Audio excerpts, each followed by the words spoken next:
नमस्ते दोस्तों, स्वागत है आपका हमारे चैनल अध्ययन केंद्र में। आज हमने ये बीएस नेगी पंचम संस्करण से BS Negi page by page series चलाई है, जिसमें हम आज इसके अध्याय द्वितीय पेज नंबर 14 को डिकोड करेंगे। जी बिल्कुल। और सभी सुनने वालों को मेरा नमस्कार। और आज इस डिकोडिंग की शुरुआत हम एक बहुत ही रहस्यमयी तस्वीर के साथ करना चाहते हैं। आप सभी बस कल्पना कीजिए, 14,000 फीट की बर्फीली और कंपा देने वाली ऊंचाई है। बहुत ही कठिन माहौल। जी, और वहाँ एक ऐसा जीव रहता है जिसके सिर पर कोई खूबसूरत सींग नहीं है, बल्कि उसके ऊपरी जबड़े से वैम्पायर की तरह दो नुकीले दांत बाहर निकले हुए हैं। अरे वाह, सुनने में कितना अजीब लगता है ना। बिल्कुल, और सबसे बड़ी विडंबना देखिए, इस जीव की अपनी ही नाभि से उठने वाली एक ऐसी जादुई महक है जो सदियों से इसकी जान की सबसे बड़ी दुश्मन बनी हुई है। हाँ, ये सच में एक ऐसा दृश्य है जो किसी भी इंसान के रोंगटे खड़े कर दे, और यही आज की हमारी इस चर्चा का मूल विषय भी है। जी, देखिए, आज हम सिर्फ तथ्यों की कोई सूची नहीं पढ़ने वाले हैं। हमारा उद्देश्य है उत्तराखंड के राज्य चिन्हों और विशेष रूप से इस रहस्यमयी कस्तूरी मृग यानी हिमालयन मस्क डियर के पीछे छिपे विज्ञान, उसके संघर्ष और उसकी पूरी कहानी को गहराई से समझना। बिल्कुल सही कहा आपने। क्योंकि ये चिन्ह सिर्फ कागज पर छपी कोई मुहर नहीं है, बल्कि ये एक पूरे राज्य की आत्मा का प्रतिनिधित्व करते हैं। हाँ, तो चलिए इसे विस्तार से समझते हैं। सबसे पहले हम उस आधार की बात करते हैं जहां से इस पूरी कहानी की शुरुआत होती है। मेरा मतलब है राज्य का जन्म। जी 9 नवंबर सन 2000। ये वो ऐतिहासिक तारीख है जब उत्तर प्रदेश के 13 हिमालयी जिलों को काटकर भारतीय गणतंत्र के 27वें और हिमालयी राज्यों के 11वें राज्य के रूप में उत्तरांचल का गठन हुआ था। जी, जिसे आज हम उत्तराखंड के नाम से जानते हैं। बिल्कुल। अब जब कोई नया राज्य बनता है ना, तो उसके सरकारी दस्तावेजों या उसके शासकीय कार्यों के लिए एक पहचान की जरूरत होती है। एक राज्य चिन्ह की। हाँ, लेकिन मुझे हमेशा से एक बात सोचकर आश्चर्य होता है कि जो राज्य चिन्ह चुना गया, हाँ, उसका आकार समचतुर्भुज यानी एक हीरे या डायमंड के आकार का ही क्यों है? यहाँ जो बात सबसे आकर्षक है वो ये कि ये ज्यामितीय आकार यानी जो डायमंड शेप है ना, वो कोई इत्तेफाक नहीं है। अच्छा। जी, अगर आप इस चिन्ह को ध्यान से देखें तो ये उत्तराखंड की पूरी भौगोलिक और पारिस्थितिक प्रकृति का एक जीता जागता दर्पण है। इस हीरे के आकार वाले चिन्ह में 3 पर्वत चोटियां उकेरी गई हैं, जो पहाड़ों को दिखाती हैं। बिल्कुल, जो राज्य के पहाड़ी स्वरूप को दर्शाती हैं। इनमें से जो बीच वाली चोटी है ना, वो सबसे ऊंची रखी गई है, और इसी सबसे ऊंची चोटी के ठीक बीच में एक लाल रंग का पृष्ठ है, जिस पर हमारे राष्ट्र का प्रतीक अशोक के लाट अंकित है। लेकिन यहाँ मैं आपको थोड़ा रोकना चाहूंगी। जब हम पहाड़ों की बात करते हैं ना, तो हमारे दिमाग में हरा रंग या फिर बर्फ का सफेद रंग आता है। जी, स्वाभाविक है। फिर बीच में ये गहरा लाल रंग क्यों? क्या इसके पीछे कोई खास वजह है?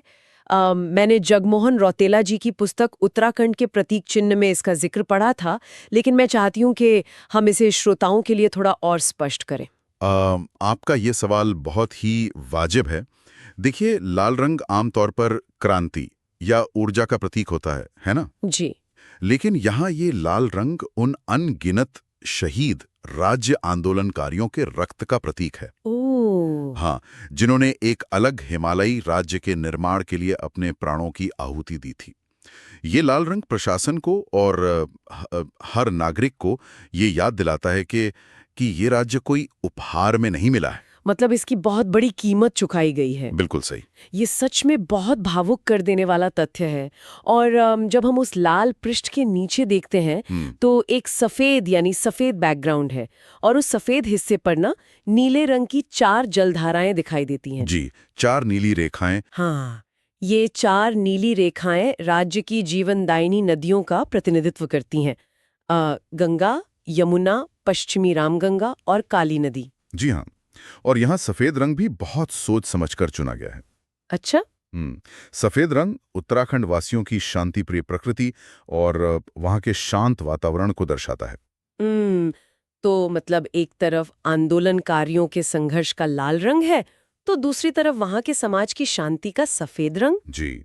और इन नदियों के प्रतीक के ठीक ऊपर अशोक की लाट के नीचे संस्कृत में सत्यमेव जयते लिखा है, जो कि मुंडकोपनिषद से लिया गया है। बिल्कुल। ये प्राचीन उपनिषद का वाक्य न आधुनिक शासन व्यवस्था को हमारी गहरी जड़ों से जोड़ता है। और सबसे नीचे नीले रंग में उत्तराखंड राज्य लिखा होता है। हम्म, तो हमने राज्य के सरकारी दस्तावेजों और प्रतीकों की बात तो कर ली, लेकिन एक राज्य सिर्फ कागजों या मोहरों से तो नहीं बनता ना। नहीं, बिल्कुल नहीं। उसकी असली पहचान तो उसकी संस्कृति, उसकी भाषा, उसकी आवाज और उसके उत्सवों में होती है। सन 2001 में उत्तराखंड शासन ने अपने प्रतीक चिन्हों का निर्धारण किया था। जी। अगर हम भाषा से शुरुआत करें तो उत्तराखंड की प्रथम राजभाषा हिंदी है, लेकिन जनवरी 2010 में एक फैसला आया जिसने संस्कृत को राज्य की द्वितीय राजभाषा घोषित कर दिया। जी हाँ। लेकिन यहाँ मेरे मन में एक सवाल उठता है, क्या असल जीवन में, मतलब आम बोलचाल में, लोग संस्कृत का इतना इस्तेमाल करते हैं, या फिर 2010 का ये फैसला पूरी तरह से राज्य की देवभूमि वाली जो ब्रांडिंग है उसे मजबूत करने के लिए था? ये एक बहुत ही शानदार विश्लेषणात्मक बिंदु उठाया है आपने। अगर आप इसे व्यवहारिक नजरिए से देखें तो संस्कृत आम जनमानस की दैनिक बोलचाल की भाषा तो नहीं है। हाँ, वही तो। लेकिन उत्तराखंड सिर्फ एक भौगोलिक हिस्सा भी तो नहीं है ना। इसे देवभूमि कहा जाता है। वहाँ की संस्कृति, वहाँ के चार धाम, मंदिर और वहाँ का पूरा जीवन दर्शन प्राचीन वेदों से गहराई से जुड़ा है। ये बात तो है। तो इसलिए संस्कृत को द्वितीय राजभाषा का दर्जा देना कोई महज प्रशासनिक सुविधा का कदम नहीं था, बल्कि ये राज्य की उस आध्यात्मिक और पौराणिक पहचान को एक संवैधानिक मान्यता देना था जिस पर पूरा राज्य टिका हुआ है। ये दृष्टिकोण से समझने में बहुत मदद करता है। अब संस्कृति से थोड़ा शारीरिक ऊर्जा की तरफ आते हैं। जी। 11 अगस्त 2011 को राज्य खेल घोषित किया गया, फुटबॉल। हाँ, फुटबॉल। कई बार लोग सोचते हैं कि पहाड़ों में फुटबॉल, मतलब वहां तो समतल मैदान ही मुश्किल से मिलते हैं। बिल्कुल, लोग अक्सर यही सोचते हैं। लेकिन शायद पहाड़ों में रहने वाले लोगों की जो शारीरिक क्षमता होती है, उनका स्टैमिना और जो चपलता होती है ना, वो फुटबॉल जैसे ऊर्जावान खेल के लिए बिल्कुल सटीक बैठती है। एकदम सही कहा आपने। पहाड़ी इलाकों में लोगों के पैरों में जो एक स्वाभाविक मजबूती होती है ना, वो इस खेल के लिए बहुत अनुकूल है। और इसके बाद जब हम सांस्कृतिक गौरव की बात करते हैं, हाँ, तो 6 फरवरी 2016 का दिन बहुत महत्वपूर्ण हो जाता है। हाँ, क्योंकि इस दिन उत्तराखंड को अपना राज्य गीत मिला था। जी। और उस गीत के बोल है, उत्तराखंड देवभूमि मातृभूमि, शत शत वंदन अभिनंदन। इसे हेमंत बिष्ट जी ने लिखा है। बहुत ही खूबसूरत गीत है। हाँ, और श्रोताओं को ये जानना चाहिए कि इस गीत को ऐसे ही नहीं चुन लिया गया था। इसके लिए बाकायदा लक्ष्मण सिंह बटोही जी की अध्यक्षता में एक राज्य गीत चयन समिति बनाई गई थी। एक पूरी प्रक्रिया थी इसके पीछे। जी, और सबसे खास बात, इस गीत में जो जादुई आवाजें हैं ना, वो श्री नरेंद्र सिंह नेगी जी और अनुराधा निराला जी की हैं। जी, गीत तो बन गया, लेकिन पहाड़ों में कोई भी लोकगीत या उत्सव बिना अपने पारंपरिक वाद्य यंत्र के पूरा नहीं होता है ना। बिल्कुल नहीं। और इसी कमी को पूरा करने के 2015 में भंडारी कमेटी ने अपनी सिफारिशें दी, जिसके आधार पर तत्कालीन मुख्यमंत्री हरीश रावत जी ने ढोल को उत्तराखंड का राज्य वाद्य यंत्र घोषित कर दिया। अब यहाँ मुझे थोड़ा रुकना होगा। ढोल तो देखा जाए तो पूरे भारत में बजता है, तो उत्तराखंड का ढोल इतना खास क्यों है? शायद आप लोग भी सोच रहे होंगे कि इसमें ऐसा क्या अलग है। जो जानकारी हमारे पास है उसके अनुसार ये तांबे, पीतल और चांदी जैसी धातुओं के ढांचे पर बकरी की खाल मढ़कर बनाया जाता है। जी। लेकिन मुझे एक बात समझ नहीं आई, एक वाद्य यंत्र में इतनी सारी धातुओं का क्या काम? इसके पीछे ना पूरा का पूरा ध्वनि विज्ञान, या जिसे हम एकॉस्टिक्स कहते हैं, वो काम करता है। अच्छा, एकॉस्टिक्स। जी, देखिए, पहाड़ों की घाटियां बहुत गहरी और विशाल होती हैं। वहां ध्वनि को दूर तक गूंजना होता है। तो तांबे, पीतल और चांदी का जो मिश्रित धातु होता है ना, वो एक बहुत ही खास रेजोनेंस या गूंज पैदा करता है। इसे मंगल वाद्य कहा जाता है। मंगल वाद्य। जी, जिसका मतलब है कि हर शुभ कार्य, देवी देवताओं की पूजा या किसी भी त्योहार की शुरुआत इसी से होती है और ये अकेला नहीं बजता। तो इसके साथ और क्या होता है? इसके साथ अक्सर दमाऊं नामक वाद्य यंत्र होता है। ये ढोल दमाऊं की जोड़ी ही असल में पहाड़ के समाज की असली धड़कन है। अरे वाह! तांबा, पीतल, चांदी और बकरी की खाल का ऐसा वैज्ञानिक संयोजन जो घाटियों का सीना चीरकर अपनी आवाज पहुंचा दे। बिल्कुल। खैर, हमने पहाड़ों की बात की, नदियों की बात की, संस्कृति की भी बात की। अब हम उस बिंदु की ओर चलते हैं जिसका जिक्र हमने एपिसोड की शुरुआत में किया था। राज्य पशु कस्तूरी मृग। हाँ, उत्तराखंड का प्राकृतिक और जीवित प्रतीक कस्तूरी मृग, जिसे हिमालयन मस्क डियर भी कहा जाता है। जब इसके शारीरिक लक्षणों की बात आती है ना, तो ये जीव हमारी आम कल्पनाओं को पूरी तरह तोड़ देता है।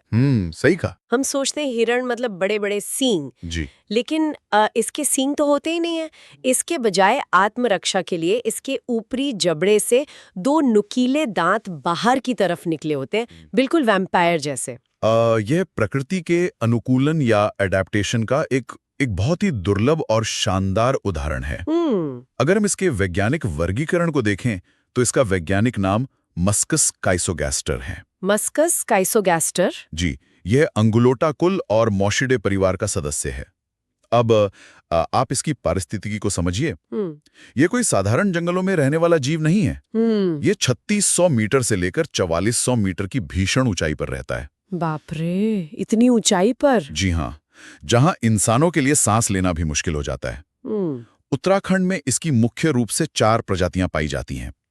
केदारनाथ, फूलों की घाटी, पिथौरागढ़ और उत्तरकाशी के जो उच्च हिमालयी क्षेत्र हैं, वो इसके मुख्य निवास हैं। हालांकि ये केवल उत्तराखंड तक सीमित नहीं है। ये हिमाचल प्रदेश, सिक्किम और कश्मीर की ऊंचाइयों पर भी मिलता है। इतनी भीषण ऊंचाई पर रहना, मतलब इसका शरीर भी तो उसी हिसाब से ढला होगा ना? बिल्कुल। इसका रंग भूरा होता है और उस पर काले पीले रंग के धब्बे पाए जाते हैं। शायद ये उन चट्टानों और अल्पाइन जंगलों में खुद को शिकारियों से छिपाने का एक तरीका है। हाँ, कैमोफ्लाज कह सकते हैं इसे। जी, इसके पैरों में 4 खुर होते हैं। इसकी ऊंचाई सिर्फ 20 इंच के आसपास होती है।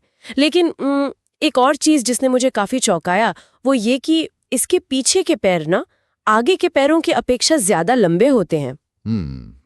ये बनावट कुछ अजीब नहीं लगती? अगर हम इसे समतल मैदान के नजरिए से देखें तो अजीब लग सकता है, लेकिन पहाड़ों के लिए ये एक परफेक्ट इंजीनियरिंग है। वो कैसे? आप इसे किसी ऑफ-रोड व्हीकल के सस्पेंशन की तरह समझ सकती हैं। अच्छा।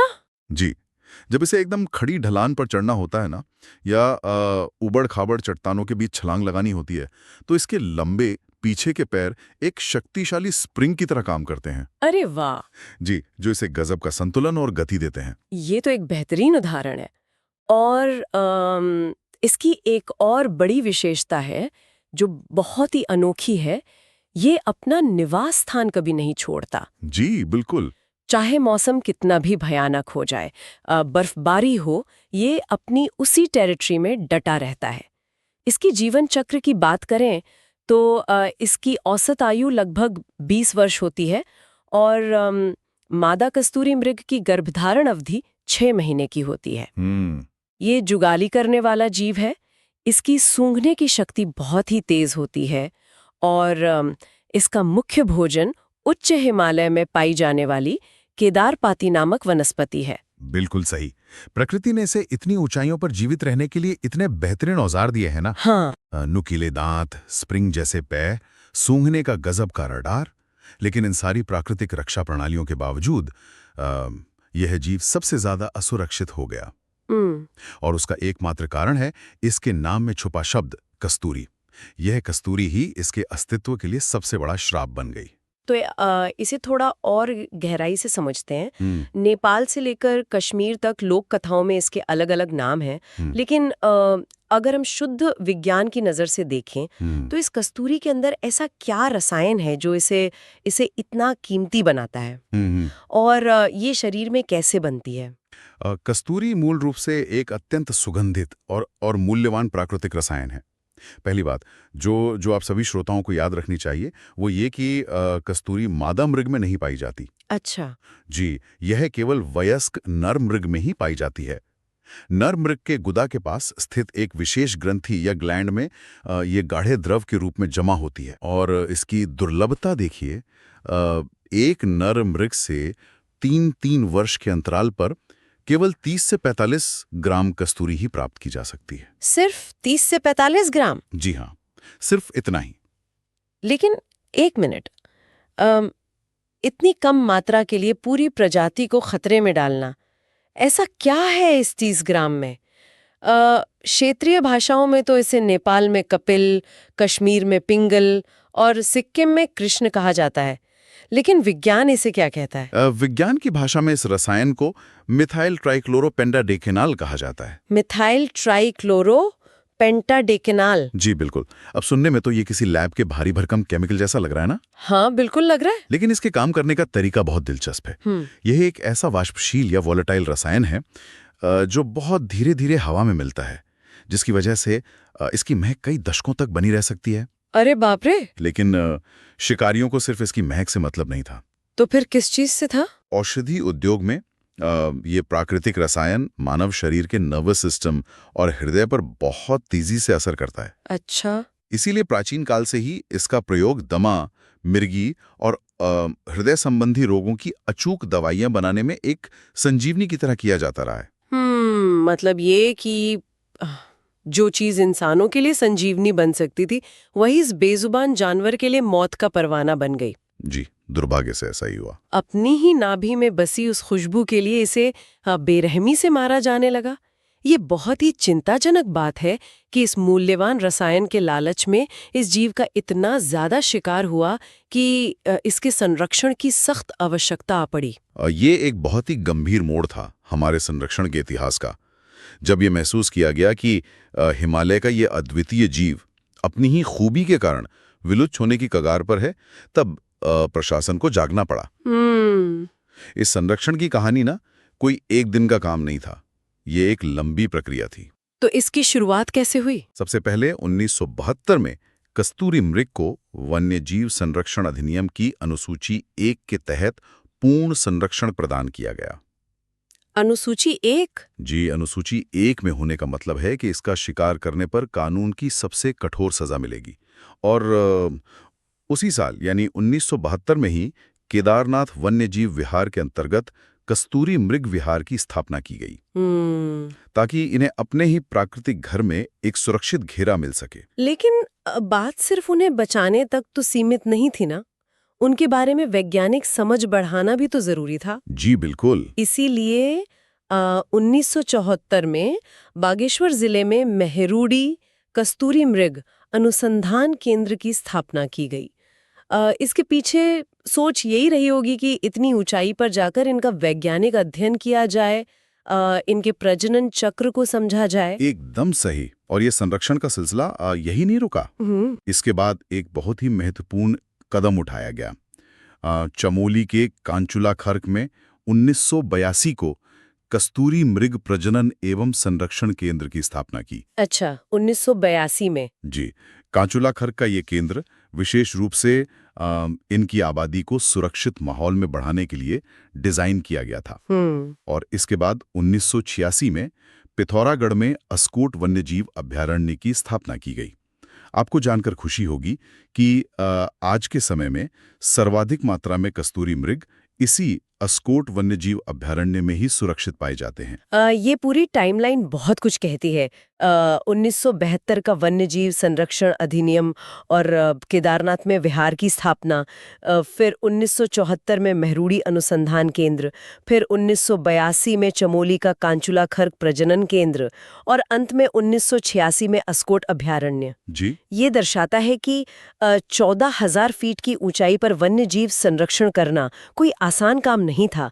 ये कई दशकों का संघर्ष और ट्रायल एंड एरर था। जी, अगर हम आज के इस पूरे विश्लेषण का सार निकालें ना, तो आप देखेंगे कि उत्तराखंड का पूरा ढांचा, चाहे वो भौगोलिक हो, सांस्कृतिक हो या पारिस्थितिक हो, आपस में कितने अदृश्य धागों से गहराई से जुड़ा हुआ है।